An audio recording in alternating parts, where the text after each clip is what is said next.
Hello friends, welcome back to my channel. કેમ છો? મજામાં?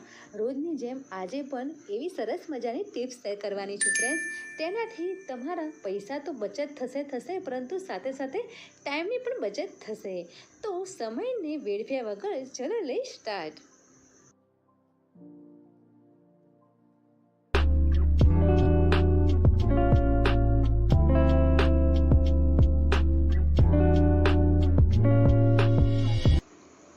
સૌપ્રથમ પહેલી ટિપ્સ જોઈશું પ્લાસ્ટિકની બોટલની ટિપ્સ છે. તો પ્લાસ્ટિકની બોટલની ટિપ્સ મારી ચેનલ પર ઘણી બધી શેર કરી છે અને તમારી યુઝફુલ ટિપ્સ છે, તો તમે જરૂરથી ચેકઆઉટ કરી લેજો. હવે આ પ્લાસ્ટિકની બોટલને ચક્કુ ગરમ કરીને મેં વચ્ચેથી આવી રીતે બે ભાગ કરી દીધા છે, એટલે કે કટ કરી લેવાના છે. પરંતુ નીચેની જે બોટલ છે તેની 1 ઇંચ જેટલો ભાગ જોઈન્ટ રાખવાનો છે. આવી રીતે હું તમને બતાવું છું તે રીતનું આવી રીતે વચ્ચેથી કટ કરી લેવાનું છે. હવે આ બોટલની વચ્ચે આપણે એક સરખા કાણા પાડવાના છે. તો અહીં મેં સળિયાની મદદ લીધી છે. તમારી પાસે કોઈ ખીલ્લી હોય કે કોઈ એવી મોટી સોય હોય તો આવી રીતે તમારે સામે સામે કાણા પાડવાના છે. હવે એક લાઈન સામે સામે પાડ્યા છે તો એક જ લાઈન તેની કાણાની બાજુમાં એક નાના કાણાની પણ લાઈન કરી દેવાની છે. હવે આવી રીતે મારી પાસે આઈસ્ક્રીમની સ્ટીકો ઘણી બધી હતી. તમારી પાસે કોઈ સ્ટીક હોય અથવા તો કોઈ સાઠી હોય અથવા તો તમે કોઈ પણ છે ઇયરબડ્સ છે કે તમારે સાવણી જે નકામી જૂની હોય તેની પણ તમે દંડી લઈ શકો છો. અહીં મેં સાવણીની દંડી પણ લીધી છે અને આઈસ્ક્રીમની સ્ટીક પણ મેં લીધી છે. તો આવી રીતે પાતળી મેં કટ કરી દીધી છે.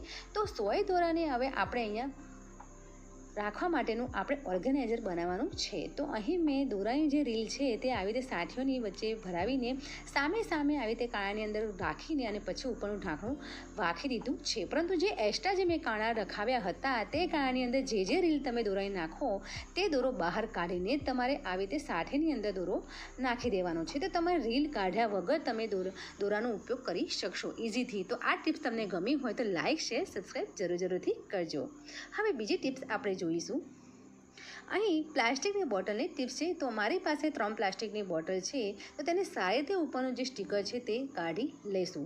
હું રોજની જેમ હંમેશા એ જ કહીશ કે ફ્રેન્ડ્સ, જો તમારી પાસે પ્લાસ્ટિકની બોટલ હોય, પૂંઠા હોય તો તમારે ક્યારેય પણ તેને બહાર નાખી દેવાના નહીં.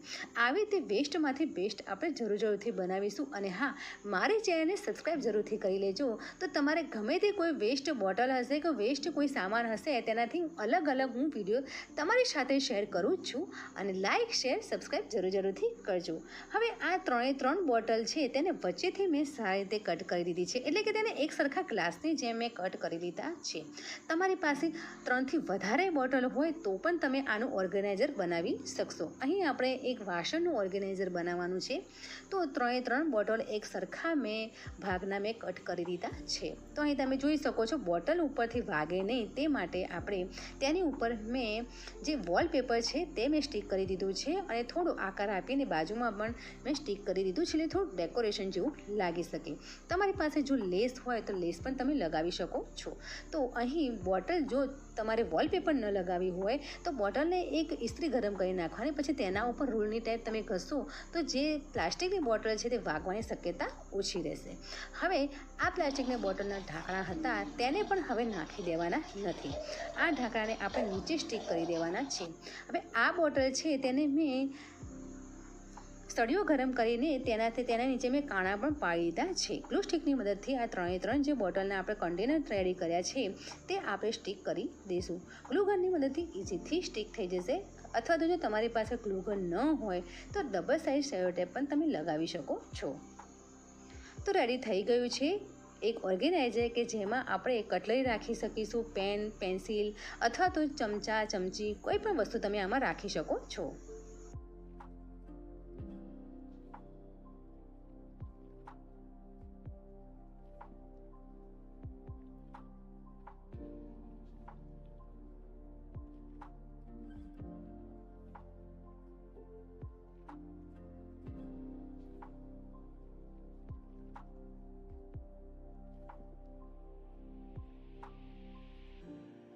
તો ફ્રેન્ડ, આ ઓર્ગેનાઇઝર ફ્રી ઓફ કોસ્ટમાં રેડી થઈ ગયું છે. તમને જો આ ટિપ્સ ગમી હોય તો લાઈક જરૂરથી કરજો. હવે આગળની ટિપ્સ જોઈશું. આ ટિપ્સ ખરેખર તમને ગમશે અને તમારે કામ લાગે તેવી ટિપ્સ છે.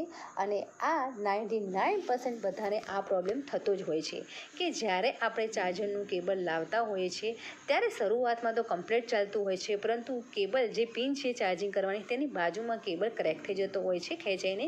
તો આ કેબલ જેનો તૂટી ગયો છે અથવા તો આગળ જતાં ન તૂટે તે માટે સરસ મજાની ટિપ્સ લાવી છું. તો આપણા ઘરમાં આવા નાના ઢાંકણા હોય જ છે, જેમ કે પેપ્સીના ઢાંકણા હોય છે, કોઈ દવાના ઢાંકણા હોય છે, કોઈ ક્રીમના ઢાંકણા હોય છે કે કોલગેટના ઢાંકણા હોય છે. કોઈ પણ સાઇઝનું તમારે એક ઢાંકણું લેવાનું છે. તેને આપણે રેક્ટેંગલ એટલે કે લંબચોરસ આકારમાં આપણે કટ કરવાનું છે અને એક વાયર જઈ શકે તે રીતનું આપણે તેનો શેપ આપવાનો છે. તો અહીં તમે જોઈ શકો છો, હું જેમ કરું છું તે રીતે તમારે કરવાનું છે. જે ઉપરનો જે ભાગ છે તે તમારે રાખવાનો છે, વચ્ચેથી તમારે ચાર્જરની જે પિન ફસી શકે એટલે ચાર્જરની પિન તેમાં આવી શકે તેટલો ભાગ આપણે ચક્કુ ગરમ કરીને અથવા તો કોઈ વસ્તુને કોઈ અણીદાર ધારવાળા વસ્તુથી તમારે કરી દેવાનું છે. તો અહીં મેં ચક્કુ ગરમ કરીને જ કર્યું છે અને એક બાજુ વાયર તમારે થઈ શકે તે રીતનું તમારે આવી રીતે ગેપ કરવાની છે. તો અહીં તમે કોઈ પણ ઢાંકણું લઈ શકો છો અને આ ટાઈપની ગેપ તમે કરી શકો છો. તો આ બે ઢાંકણાના મેં બે કેબલ માટે મેં રેડી કરી દીધા છે. પ્લાસ્ટિકની બોટલની મદદથી મેં તેના ઢાંકણાના માપનો મેં એક ઢાંકણા જેવું મેં બનાવી દીધું છે. ગ્લુ ગનની મદદથી તે ચોંટી શકશે.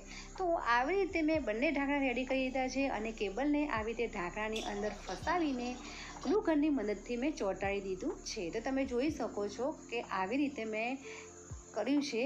જો તમે દરેક કેબલ ઢાંકણાઓની મદદથી આવી રીતે સ્ટીક કરીને ઉપર એક ઢાંકણા જેવું પ્લાસ્ટિકનું કટ કરીને ચોંટાડી દેશો તો એક બોટલ જેવું એક ઢાંકણા જેવું બની જશે. અને જ્યારે તમે ગમે ત્યાં કેબલ તમે લઈ જાઓ, મોબાઈલ ચાર્જ કરો, કોઈ પણ પોઝિશનમાં તમે કરો તો તમારું કેબલ વળશે નહીં વળે, જેથી કરીને તૂટશે પણ નહીં. તો આ કેબલના પૈસા ખરેખર બચી જશે. અને અમુક એવા ઓરિજિનલ કેબલ હોય છે કે જે આપણને બજારમાં ખૂબ જ મોટા ભાવના મળતા હોય છે. તો આ ટિપ્સ તમને ગમી હોય તો પ્લીઝ લાઇક જરૂરથી કરજો ફ્રેન્ડ્સ. આવી ઘણી બધી ટિપ્સ હું તમારી સાથે શેર કરું છું કે જે તમારા પૈસા અને તમારું મની સેવિંગ પણ થઈ શકે છે. તો લાઇક જરૂરથી કરજો ફ્રેન્ડ્સ. તમારી એક લાઇક મને મોટિવેશન મળે છે. આગળની ટિપ્સ આપણે જોઈશું. તો અહીં એક બુક મેં લીધી છે. બુકની આપણે ફૂલદાની સરસ બનાવીશું, એટલે કે ફ્લાવર વાસ બનાવીશું. તો અહીં બુક તમારે કોઈ પણ થીક હોય કે જ્યાં પતલી હોય તો તમારે લેવાની છે. બુકનો ઉપયોગ પણ કરતા હોય તો પણ વાંધો નથી, ન ઉપયોગ કરતા હોય તેવી તમારે બુક લેવાની છે. તો આવી રીતે બુકના બધા એક પત્તાથી ચાલુ કરો અને એન્ડ સુધીને તમારે દરેક પત્તાને આવી રીતે લંબચોરસમાં વાળવાના છે, પછી ત્રિકોણમાં વાળવાનું છે. એક પત્તું લંબચોરસમાં વાળવાનું છે અને એક પત્તું ત્રિકોણમાં વાળવાનું છે. તો આવી રીતે કરવાથી તમારે ફૂલદાનીનો વાસ બની જશે. તો વિડીયોની લાસ્ટ સુધી જરૂરથી જોજો. પરંતુ હા, અહીં ડબલ પત્તા તમારે લેવાના નથી. અહીં તમારે એક પાનું તમારે લેવાનું છે. તો બાળકોને તમે આવી રીતે શીખવાડી દેશો તો ઇઝીથી બાળકોને આવી રીતે ગમશે પણ ખરા. તો બાળકો ઇઝીથી કરી દેશે. તો આ બુક તમારે જ્યારે પણ તમારે ઉપયોગમાં લેવી હોય ત્યારે પણ તમે આ પત્તા કાઢીને ઉપયોગમાં પણ લઈ શકશો. તો હવે આવી રીતે બધા જ પત્તા મેં એક કરીને મેં વાળીને રેડી કરી દીધા છે.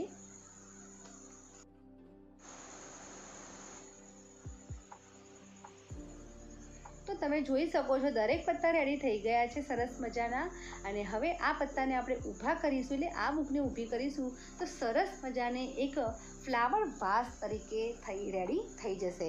તો જ્યારે તમારે કોઈ મહેમાન આવવાના હોય તો કંઈક અલગ જ કંઈક નવું વસ્તુ કરવું હોય તો તમારે આવી બુકથી તમારે ફૂલદાની આવી રીતે બનાવી શકશો. હવે કોઈ પણ આવી રીતે ફ્લાવર હોય કે તમારી આર્ટિફિશિયલ કોઈ પણ વેલ હોય તો તેને આવી રીતે સેલો ટેપની મદદથી આવી રીતે ચોંટાડીને તમે એક નવો લુક આપી શકશો. તો અહીં તમે જોઈ શકો છો કે બુકનો લુક સરસ મજાનો એક ફૂલદાની જેવો આવી ગયો છે. જ્યારે તમારે બુકની જરૂર ન હોય ત્યારે આ પત્તા કાઢીને તેનો ઉપયોગ પણ કરી શકો છો. તો આ ખરેખર એક ઉપયોગી ટિપ્સ છે અને આ ટિપ્સ તમને ગમી હોય તો પ્લીઝ લાઇક, શેર, સબસ્ક્રાઈબ જરૂરથી કરજો. બુકની એવી ફૂલદાની જો બાળકોને પણ એક નવી રીતે કરવાનો ક્રાફ્ટ મળી જશે તો ખરેખર આ વસ્તુ કરવા જેવી છે. આગળની આપણે ટિપ્સ જોઈશું ફ્રેન્ડ્સ. અહીં આગળની ટિપ્સ એ બેકાર પડેલા દુપટ્ટા પર છે. જો તમારો કોઈ પણ કોટન દુપટ્ટા હોય કે કોઈ પણ સિન્થેટિક કાપડના દુપટ્ટા પડી રહ્યા હોય તો દુપટ્ટાનું આપણે કોશિકાનું કવર સરસ મજાનું બનાવવાના છીએ. તો અહીં ઓશિકાના કવરના દુપટ્ટાથી બનતા મેં આગળની વિડીયોમાં શેર કર્યા છે, તમે જરૂરથી ચેકઆઉટ કરી લેશો. તો અહીં દુપટ્ટાનો ભાગ એટલે કે દુપટ્ટો કોટન છે તો મોટો છે, તો અહીં ઓશિકાનો હું તમને બતાવું છું. તમે નાના કુશનનું પણ તમે આવી રીતે કવર બનાવી શકશો. તો આવી રીતે ચારે બાજુના મેં કવર છે, વચ્ચે ઓશિકું મૂકી દીધું છે ને આજુબાજુ આવી દુપટ્ટાને વાળીને સારી રીતે પેક કરી દીધો છે અને વચ્ચે એક મેટલ બંગડી લઈને આવી રીતે હું રબરથી તેને સરસ મજાનું ફ્લાવર બનાવી દઈશ. તો તમે અહીં જોઈ શકો છો. હા, તમે જો કુશનનું બનાવશો તો પણ એટલું સરસ લાગશે. અહીં દુપટ્ટાનો જે ભાગ છે ખૂબ જ મોટો હતો, જેથી કરીને મેં ઓશિકું નાખીને તમને બતાવ્યું છે. તો તમે ઓશિકાનું પણ કવર બનાવી શકશો, કુશન કવર પણ તમે બનાવી શકશો. તો રેડી થઈ ગયું છે. એકદમ બટરફ્લાય જેવું ઓશિકાનું કવર દેખાઈ રહ્યું છે. કોઈ અલગ લુક લાવવો હોય અને એવા દુપટ્ટા ઘણા બધા હોય છે કે જે લેરિયા ટાઈપના હોય છે, બાંધી ટાઈપના હોય છે, તો એવા દુપટ્ટાનું તમે જો આવી રીતે કવર કરશો તો સરસ મજાનું લાગશે. તો ફ્રેન્ડ્સ, આજની કઈ ટિપ્સ તમને ગમી તે મને કમેન્ટ કરીને જરૂરથી કહેજો. મોસ્ટ ઓફ ધ બધી ટિપ્સ તમારે કામની ટિપ્સ છે અને આજની ટિપ્સ તમને ગમી હોય તો લાઇક, શેર, સબસ્ક્રાઈબ જરૂરથી કરજો. હવે એક નવા આઈડિયા સાથે